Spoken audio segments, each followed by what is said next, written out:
¿Cómo pudo Jesús ser un niño sin pecado? Pastor Robert Wieland.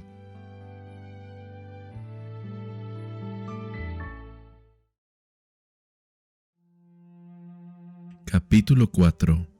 El único niño sin pecado de toda la historia. El más interesante carácter de todos los tiempos, puesto que Cristo fue concebido por el Espíritu Santo. Dios tuvo que ser su Padre desde el primer momento, desde la concepción. Pero un niño se nos ha dado. Él se hizo un miembro de nuestra raza caída. Esta paternidad divina realmente le impartió una ventaja que ningún otro niño ha tenido nunca. Pero no tenemos que entender mal. Cuando tenemos la fe de Jesús, tenemos la misma ventaja.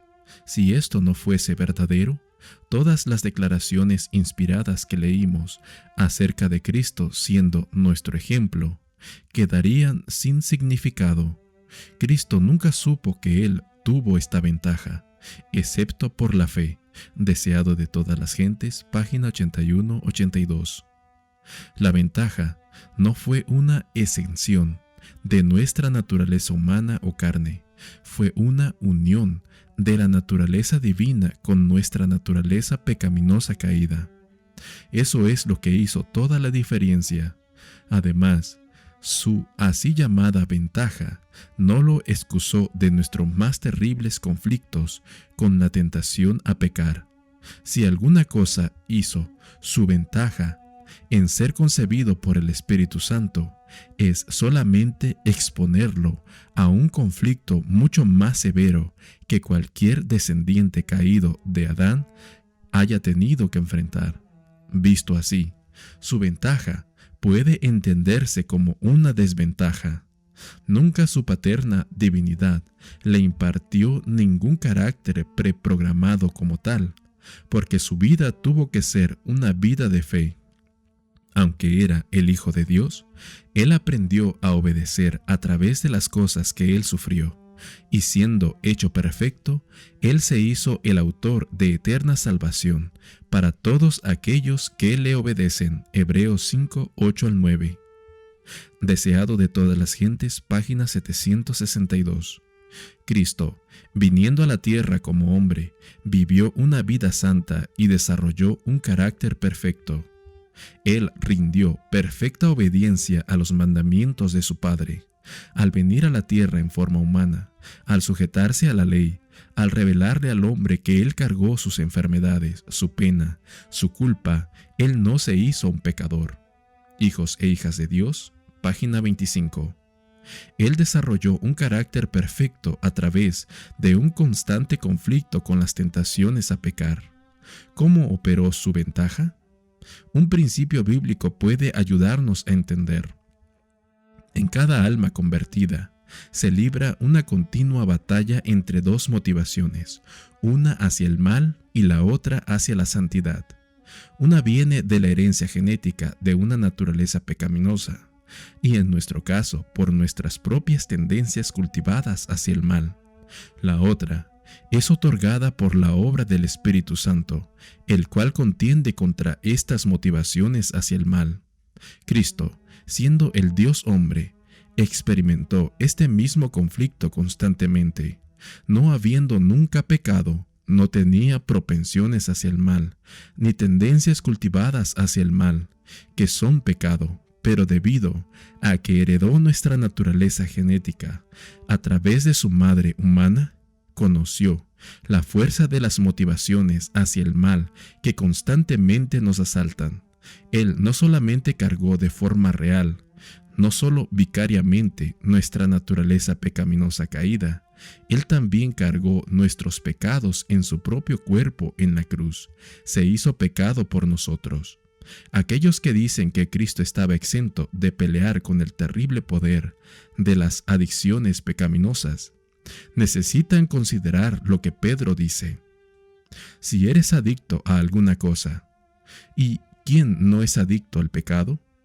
Cobra ánimo, tienes un Salvador que venció en tu carne y conoces la fuerza de tu adicción. Y Él conoce la fuerza de tu adicción. Siendo concebido del Espíritu Santo, Jesús también conoció la motivación hacia la santidad que es nuestro privilegio conocer a través de la fe. Pero él, ser concebido del Espíritu Santo, no lo forzó automáticamente a ser justo. Su ventaja no hizo más que habilitarlo para que pudiera escoger libremente. A menos que exista la posibilidad de complacencia, la tentación no es tentación. La tentación es resistida cuando el hombre es poderosamente influenciado a hacer algo malo. Sabiendo que puede hacerlo, resiste por la fe, firmemente agarrado del poder divino. Esta fue la prueba rigurosa que tuvo que atravesar Cristo. En sus horas finales, mientras colgaba en la cruz, experimentó hasta lo máximo lo que el hombre tiene que experimentar cuando lucha contra el pecado. Comentario Bíblico Adventista, tomo 5, página 1082. Con libertad para ceder a las tentaciones de Satanás y obrar en contra de los propósitos de Dios. En otras palabras, Cristo no fue programado ni para el pecado ni para la santidad, pero Él sintió toda la fuerza de la contracorriente que nos ha arrastrado a todos al pecado, y Él simplemente se rehusó a ser arrastrado a ello. Él sabe cuán fuertes son las inclinaciones del corazón natural. Es triste decirlo, pero muchos han comprendido tan equivocadamente el Evangelio que lo convierten en malas nuevas. De estas dos motivaciones contrapuestas, casi todos piensan que la motivación de la naturaleza pecaminosa es la más fuerte. Ellos esperan ser derrotados por la tentación, asumiendo que el pecado es más fuerte que el poder del Espíritu Santo para vencerlo. Pero esta suposición es en sí misma el corazón del pecado, porque ella descubre un antagonismo interno contra la justicia de Dios. Una convicción de ese tipo está dirigida por una disposición del corazón hacia la idea de que Dios merece ser vencido en el gran conflicto con Satanás. Esta convicción puede ser completamente inconsciente. Suponemos que nuestro pecado es demasiado fuerte para Dios, y entonces demostramos esta convicción pensando de que es imposible para un pobre como yo, en mis circunstancias, poder obedecer la ley de Dios, y entonces cedemos a la tentación. Es así como funciona el pecado. Después es cuestión de dar un simple paso para decir que sería imposible para Cristo en su encarnación.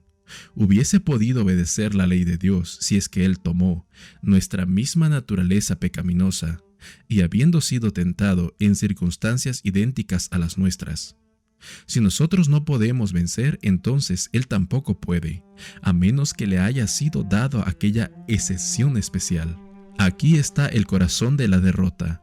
Descubriendo por la fe la naturaleza de Cristo es un asunto de vida o muerte. Esta es la raíz de nuestra profunda simpatía oculta hacia las acusaciones de Satanás, ya que si el pecado es realmente más fuerte que el poder del Espíritu Santo para vencerlo y condenarlo en nuestra naturaleza caída y pecaminosa, entonces Satanás debe estar en lo correcto en su campaña contra el gobierno de Dios. Entonces, ese gobierno tiene que sucumbir. Un voto a favor de Satanás es en sí mismo la esencia del pecado. No podemos ser neutrales, nosotros votaremos de una u otra manera, a través de nuestra fe o de nuestra incredulidad. Un principio bíblico puede ayudarnos a decidir este asunto. Puede darnos muy buenas nuevas. Pablo insiste de que el Espíritu Santo es el más fuerte en las dos motivaciones conflictivas que todos experimentamos. Cristo también las experimentó. En el siguiente pasaje, por favor, ve cuidadosamente qué es aquello que no podemos hacer. De manera que no podemos hacer las cosas que queremos. ¿Son cosas buenas o cosas malas? No puedes quedarte apenas mirando. No son ambas. Tu respuesta es importante. Gálatas capítulo 5, versículos 16 y 17. Digo pues, andad en el Espíritu, y no satisfagáis los deseos de la carne, porque el deseo de la carne es contra el Espíritu, y el del Espíritu es contra la carne, y estos se oponen entre sí, para que no hagáis lo que quisierais. Si tomamos la posición de que no podemos vencer las cosas buenas que queremos aun cuando escogemos andar en el Espíritu, entonces tenemos la religión más desalentadora. En ese caso, lo mejor sería desistir y resignarse a la derrota. Muchos han razonado de esa manera y se han entregado a Satanás, porque han encontrado malas nuevas. Ciertamente que Pablo no ha apoyado tal derrotismo. Él dice que lo que no podemos hacer son las cosas malas que queremos hacer, que están dispuestas o motivadas por nuestra naturaleza pecaminosa heredada y por nuestras propias propensiones malas cultivadas. Y Él nos dice por qué. El Espíritu Santo combate contra la carne, y Él es más poderoso aún que nuestras propias tendencias cultivadas hacia el mal.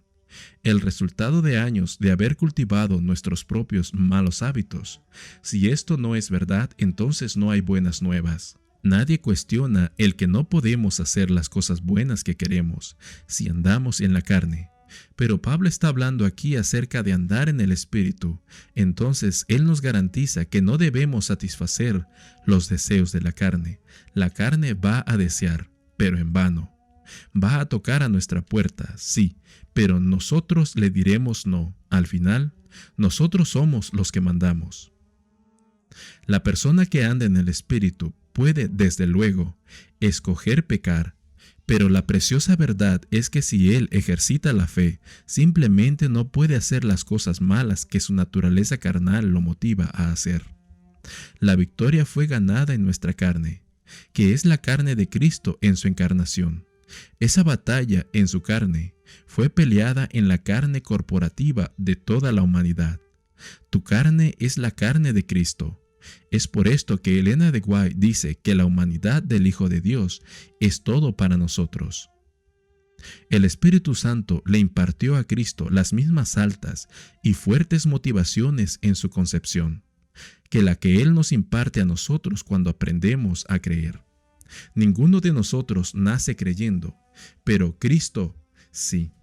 Y antes de que concluyamos precipitadamente que su ventaja no excusa de nuestra continua participación en el pecado, recordemos que si vamos a andar en el Espíritu, la misma alta motivación va a cancelar dentro de nosotros nuestra cautividad a aquellos deseos de la carne y de la mente, que son ambos adicciones y propensiones hacia el mal.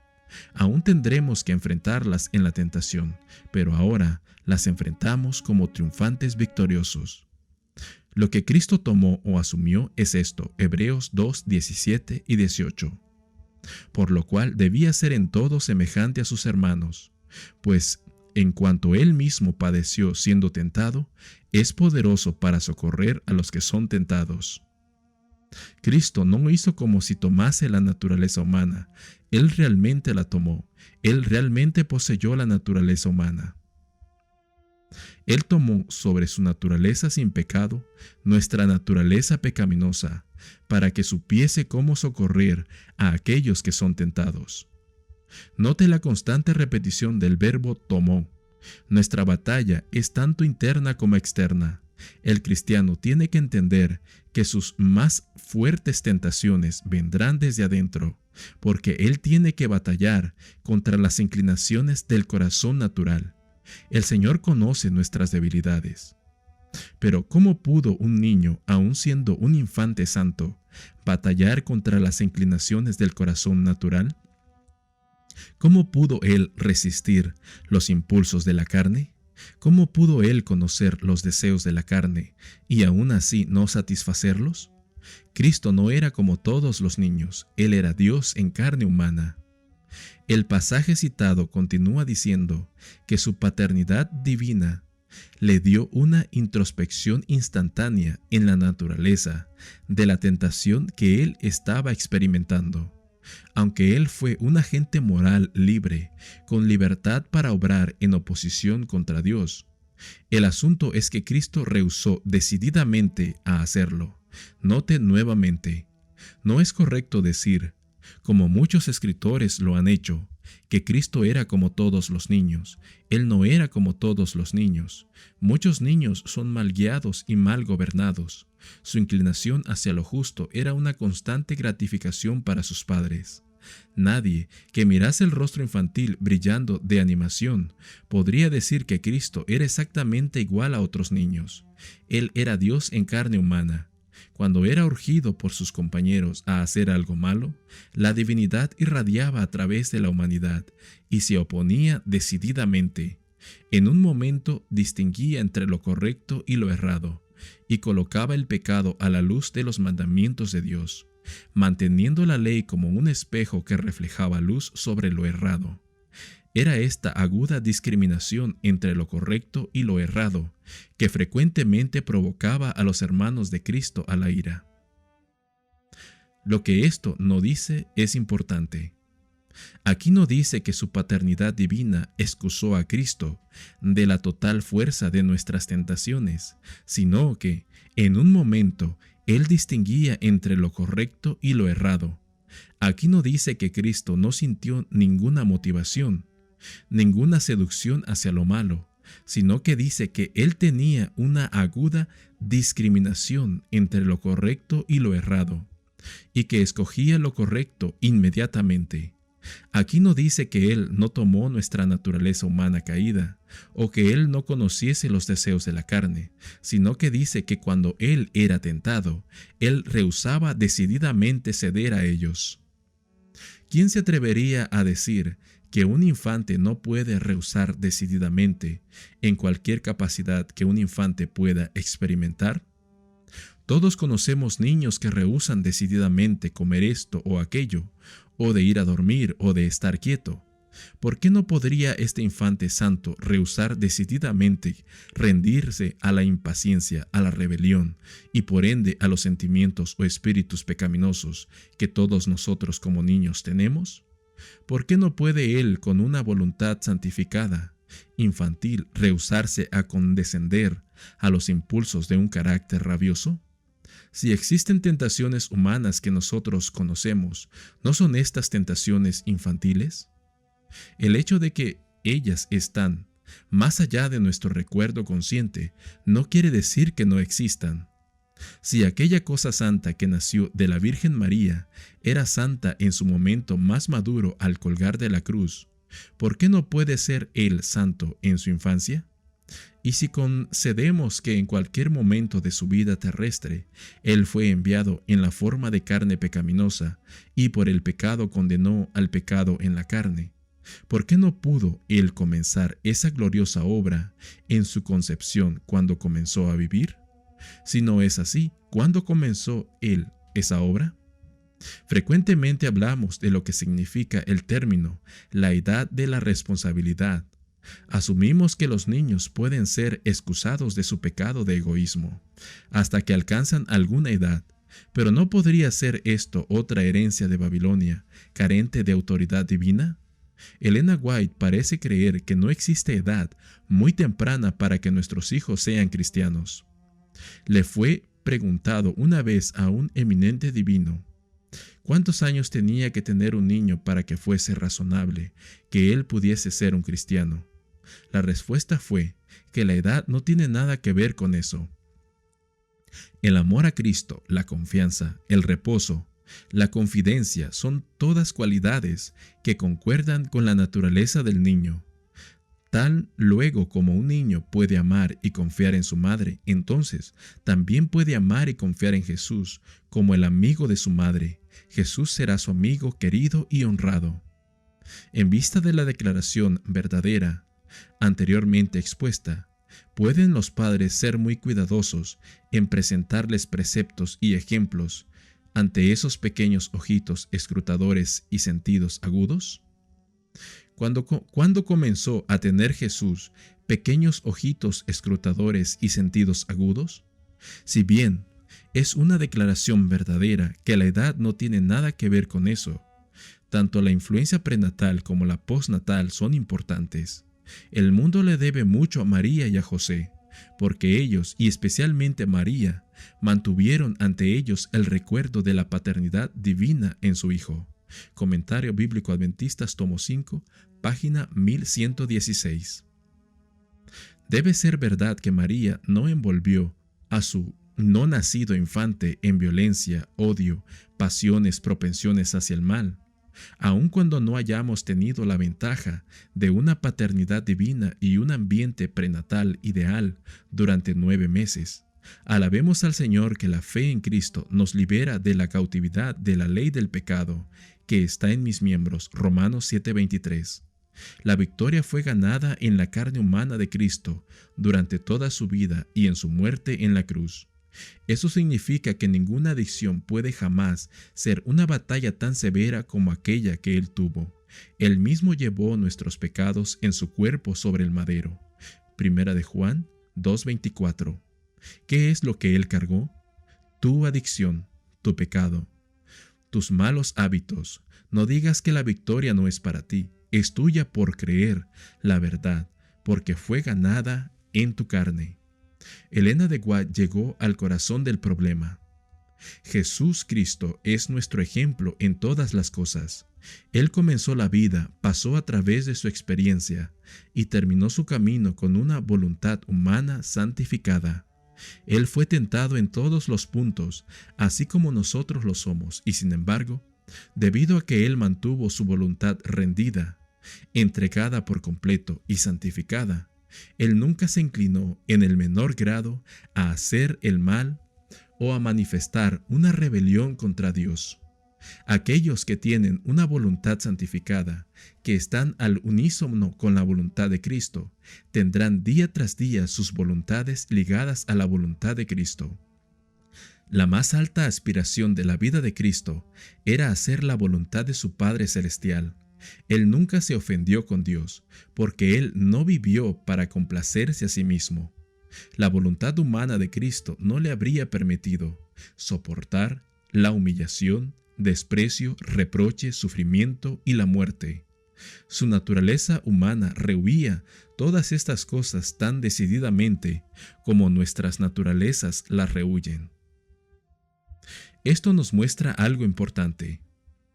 Cristo tuvo una voluntad propia que rehuía la obediencia sacrificial del Padre tan decididamente como la nuestra la rehuye. Eso es algo significativo. Él negó su propia voluntad, ya que Él no vivió para complacerse a sí mismo. Él mantuvo su propia voluntad rendida, entregada y santificada a través de una elección de autonegación. Así, Él nunca se inclinó en el menor grado hacia hacer el mal o hacia manifestar una rebelión contra Dios, porque Él se rehusó a ser ofendido con Él, aun cuando haya tenido toda la razón humana para creer que Dios lo había abandonado injustamente. Este ejemplo de entrega de su voluntad y de fomentar una voluntad santa tuvo que comenzar con sus primeros momentos de la encarnación. Fue allí donde Él comenzó a vivir. Cómo pudo hacer esto al ser un feto o un bebé es realmente un misterio, pero con una gran reverencia tenemos que confesar que es verdad. Él lo hizo. Habiendo sido concebido por el Espíritu Santo, la santa motivación del ágape prevaleció sobre las malas motivaciones que nos han llevado a todos al pecado.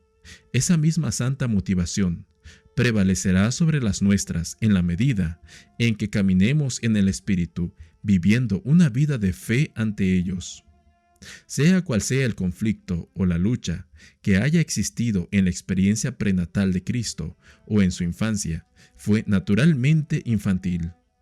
La santidad de su Padre fue reproducida en Él a través de su fe infantil, en esos primeros momentos cuando Él comenzó a vivir. La siguiente cita nos resumirá lo que hemos encontrado hasta aquí. Educación 29. Así como todos los seres humanos tienen vida a través de Cristo, así también cada alma humana recibe a través de Él algún rayo de luz divina, no solamente un poder intelectual, sino espiritual, una percepción de lo correcto, un deseo de bondad, existe en cada corazón. Pero contra estos principios existe un poder antagónico y que opone resistencia. El resultado de haber comido del árbol del conocimiento del bien y del mal se manifiesta en la experiencia de cada ser humano. Existe en su naturaleza una inclinación hacia el mal, una fuerza que sin ayuda él no puede resistir. Para oponerse a esta fuerza, para alcanzar aquel ideal que él acepta en lo más íntimo de su ser, como siendo lo más valioso, él no puede encontrar ayuda en ningún otro poder. Ese poder es Cristo. ¿Vino Cristo a socorrernos donde realmente está nuestro problema? ¿O hizo Él apenas unos movimientos legales, movimientos de papeles, millones de años luz lejos de nosotros, sin ninguna relación con el verdadero problema o conflicto interno que todos nosotros tenemos que enfrentar? A menos que Él demostrase aquí, dentro del corazón de aquellos que creen en Él, un poder con Él, ¿cuál podemos enfrentar este poder de tentación interno? El problema del pecado no será jamás solucionado en toda la eternidad, y el gobierno de Dios habrá fallado. Separados de Él, los seres humanos no tienen ninguna solución. Pero esta victoria que Él obtuvo en su carne será reproducida en su pueblo en sus carnes. La siguiente cita retrata vívidamente su conflicto. En beneficio de la raza humana, con las debilidades de la raza caída sobre Él, Cristo tuvo que enfrentar las tentaciones de Satanás en todos los puntos que el hombre sería asaltado. Para poder elevar al hombre caído, Cristo tiene que alcanzarlo donde éste estaba. Él tomó la naturaleza humana y cargó las enfermedades y la degeneración de la raza. Él, que no conoció pecado, se hizo pecado por nosotros. Él se humilló a sí mismo a las más bajas profundidades de la desgracia humana, para que estuviese cualificado para alcanzar al hombre y lo pudiera levantar de la degradación de la cual el pecado lo había hundido. La tentación es resistida cuando el hombre es poderosamente influenciado a hacer algo malo, y sabiendo que lo puede hacer, resiste por la fe, con una firme confianza en el poder divino. Esta fue la prueba rigurosa por la cual tuvo que pasar Cristo. En sus horas finales, mientras colgaba de la cruz, Él experimentó al máximo lo que el hombre tiene que experimentar cuando lucha contra el pecado. Él comprendió cuán malo puede llegar a ser un hombre al rendirse al pecado. La iniquidad de todo el mundo estaba sobre él. Comentario Bíblico Adventista, tomo 5, página 1082. Cristo conoció la tentación, sintió la fuerza dentro de ella, que el Adán no caído nunca sintió. Adán fue tentado por el enemigo y cayó.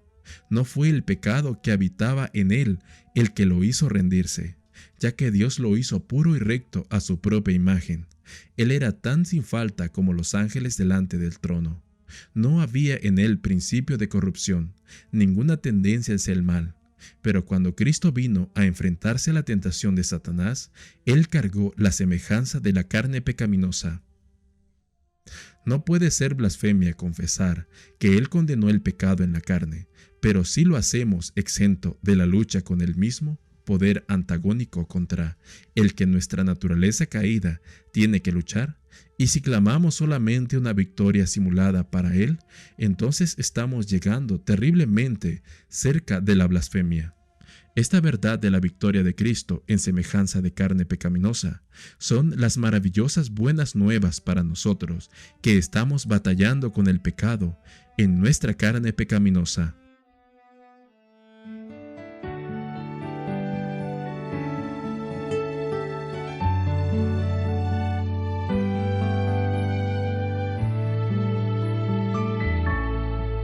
Cuando Jesús era pequeño, aprendió a obedecer a Dios, estudiando su palabra con gran dedicación. Y Jesús